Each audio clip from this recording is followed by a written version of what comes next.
Okay, so we've got a younger horse here, early teens, that has some swelling in the maxilla on both sides, worse on the left than on the right. And she's got a history of getting treatment, some partial extractions, but the swelling's not getting better. And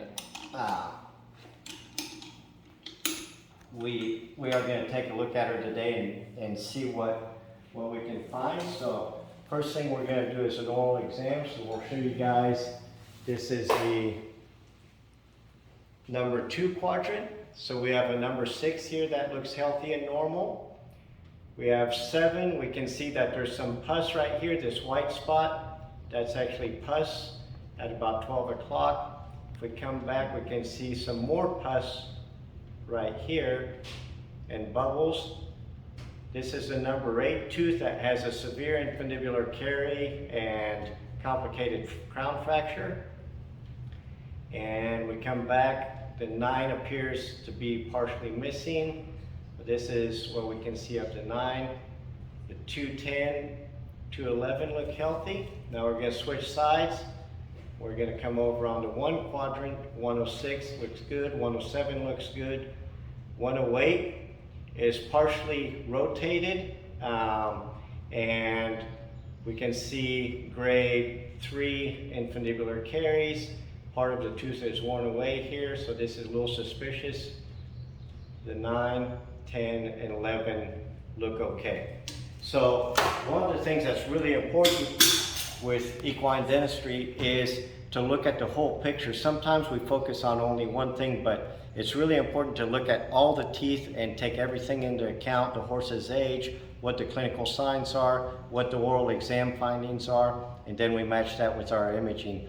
Unfortunately, still, I would say almost every day I get 1 to 3 cases a day where people call us and all they do is they send x-rays and they want me to shake a magic wand and say what to do, how are we going to do it. And really what I need the most is a good oral exam finding with an endoscope or a mirror, a good history, and then the radiographs are used just to kind of cap the decision-making process. So the radiographs are not where we begin, the radiographs are where we end the story. So now let's take the radiographs, which we already did. We can see this is on the number 1 quadrant. Sorry, that screen keeps flipping. All right, so this is the number 1. I can't quite zoom it. There we go. So this is the number 6, which is healthy. The number 7, we have a fragment left behind here, and this is where, remember, we saw the pus draining. The 8, it looks like we have a reactive cementoma, a lot of sclerosis up around this region. And then the 9 roots are right here. We can also see on this view, the contralateral side looks like we have massive infundibular necrosis here on the 108. Sorry, we're on the number 2 quadrant. I think I said that wrong. Okay, this is a palatal view looking at the fragment on the 207. Here's a 208. And then now this is a radiograph of the 100 quadrant, and we can see that we have this number 8 that looked abnormal orally. We have a reactive cementoma above there and clearly abnormal blunted root structure. So in a case like this, it's very important to be very efficient with how we approach it. So I would say within 15 minutes of the horse walking in, we already had all this information and a maxillary nerve block was already done. And that's important in minimizing the complications to the patient because we have to be really efficient with our time. To be efficient with the time, we have to have an understanding of how radiology, imaging ties in with the anatomy. If we're just relying again on imaging, it takes a really long time to get a diagnosis.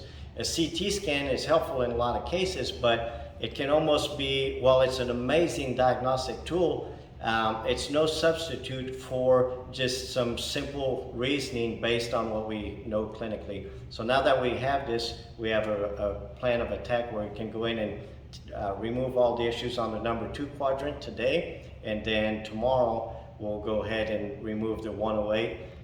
Everything can be done orally. It should be done with the horse standing. There's no need for general anesthesia. This can all be done either through segmentation, intraoral techniques, or through a minimally invasive buccotomy approach. So we'll get after it. All right, so we went ahead and we did those extractions, and we did everything through the mouth. We didn't need to make any incisions. We didn't go through a buccotomy. We didn't do any repulsions or anything like that. We took out all of those broken teeth. It took about 55 minutes probably to maybe 1 hour to do all of that. And then we'll show you the x-rays here. So we have, whoops, sorry, wrong x-ray. So this is what it looked like before. And then now we'll go and we can see how, oh man, excuse the, there we go. And we'll zoom in a little bit so everybody can see. So we have some stuff here from the other tooth, but everything that was up in here is looking good and clean. So we have a lot of bone sclerosis where the abscess was being walled off. When we were cutting into these teeth, a whole bunch of inspissated pus came out. So this horse should feel so much better. So start to finish, it was 1.5 hours from the moment the horse walked in the door. She's already in her stall recovering and was kept standing. And so these are the types of things that we can do with modern equine dentistry if you're integrating all the techniques. And what I mean by that is you can't find a lot of this stuff in a textbook, and you can't find it at one conference. There's a group of people around the world that are very, very passionate about dentistry, and all of them tend to focus on one area. They may be good at a lot of things, but there's kind of one area that they're contributing to. And so it's important to, if you really like equine dentistry, go work with people around the world that are really busy practitioners. They may be people that you've never even heard of that are doing amazing work every day out there.